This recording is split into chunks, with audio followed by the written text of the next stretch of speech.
कारण आहेत का? त्यासाठी 9 महिने पोटात वाढवलं का तुम्हाला की तुम्ही एवढा संघर्ष करू शकत नाही? नाही, आत्महत्या करायची नाही. त्याचबरोबर दुसरं एक आहे मनोधैर्य योजना.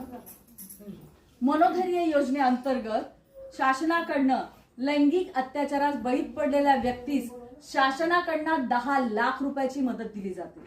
त्याचबरोबर ऍसिड अटॅक जरी झाला असेल तरी शासनाकडनं 10 लाख रुपयाची मदत दिली जाते. पण हे केव्हा?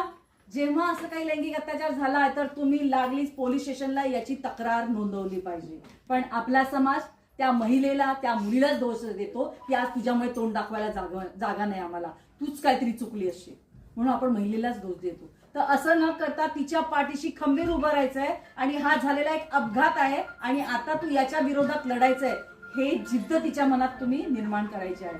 त्याचबरोबर जर त्याचे नातेवाईक पोलीस स्टेशनला जाण्यास तयार नसतील तर ट्रामा सेंटर, जोगेश्वरीचं ट्रामा सेंटर एक आहे आणि परेलचं केएम हॉस्पिटल. केएम हॉस्पिटल सगळ्यांनाच माहिती असेल. या दोन्ही हॉस्पिटलमध्ये 5ही गोष्ट तुम्हाला एकत्र मिळतात. पहिली गोष्ट म्हणजे ते हॉस्पिटल आहे त्याच्यामुळे वैद्यकीय मदत तुम्हाला तिथे लागलीच दिली जाणार. पोलीस तिथे उपलब्ध असणार. कायदेविषयक जी काही माहिती द्यायची आहे यासाठी वकील तिथे उपलब्ध असणार. चौथी गोष्ट, अशा बळीत व्यक्तीला काउन्सिलिंगची खूप गरज असते, ते काउन्सिलिंग तिथे केलं जातं. आणि 5वी गोष्ट म्हणजे त्या व्यक्तीला राहण्याची सोय नसेल, कारण पुन्हा त्याच जागी जायचं म्हटलं की चर्चा होतात.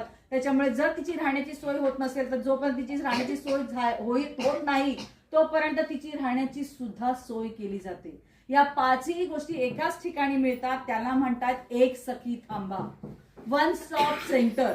ही ब्रांच त्या हॉस्पिटलला आहे. जर काही असं इमर्जन्सी असेल तर डागीच तुम्ही त्यांच्याकडे जा, म्हणजे तुम्हाला कुठेही धावपळ करायची गरज नाही.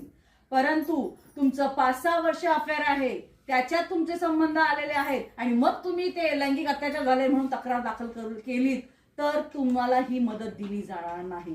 खरंच जर लैंगिक अत्याचार झाला असेल तरच त्या व्यक्तीस ही शासनाकडनं मदत दिली जाते. त्याचबरोबर विशाखा समिती.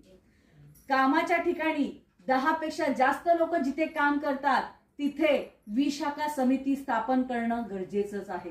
कामाच्या ठिकाणी जर तुम्हाला लैंगिक अत्याचार किंवा शारीरिक मानसिक छळ केला जात असेल तर तुम्ही या विशाखा समितीकडे तक्रार अर्ज देऊ शकता. हे तक्रार दिल्यानंतर याच्यावर पुढे कारवाई होते आणि याचा रिपोर्ट हा आमच्या ऑफिसमध्ये मागवला जातो. त्याचबरोबर प्रत्येक पोलीस स्टेशनला महिला कक्ष म्हणून स्थापन करण्यात आलेले आहे. कधी कधी काय होतं की लेडीज लोकांना जेंट्स ऑफिसरशी बोलायला ऑकवर्ड वाटतं काही गोष्टी, कारण घरगुती गोष्टी अशा असतात की त्या आपण डीपली नाही बोलू शकत. तर यासाठी महिला कक्ष स्थापन केलेला आहे. तुम्ही सांगू शकता की नाही मला आम्हाला